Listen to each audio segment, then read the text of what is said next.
জাতীয় জুলাই সনদের আদেশ জারি করে তার উপরে গণভোট ঘোষণা করবেন।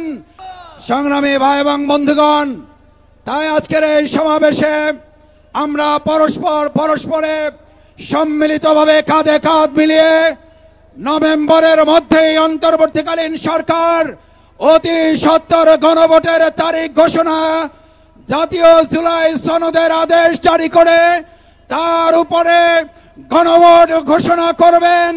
সেই বিষয়ে আজকের 8 দলের শীর্ষ নেতৃবৃন্দ বক্তব্য রাখবেন। আমরা শান্তিপূর্ণভাবে আজকের এই সমাবেশ সফল এবং সার্থক করার জন্য কাঁধে কাঁধ মিলিয়ে কাজ করব। যারা ইতিমধ্যে এসেছেন, পিছন থেকে আরো অনেক মিছিল আসছে। সব দলের মিছিলগুলো, 8 দলের মিছিলগুলো যাতে আমাদের এই রাস্তায় প্রবেশ করতে পারে, মঞ্চের পিছনে যারা অবস্থান করছেন নেতৃবৃন্দ আপনাদেরকে অনুরোধ করেছেন মঞ্চের সামনে রাস্তায় অবস্থান গ্রহণ করার জন্য।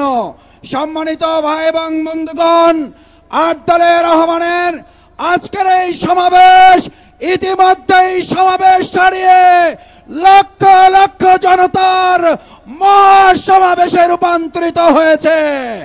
আসুন এই সমাবেশে নেতৃবৃন্দ যে বক্তব্য রাখবেন, যে আহ্বান রাখবেন, সেই আহ্বান সামনে নিয়ে আমরা ময়দানে ফিরে যাব ইনশাআল্লাহ।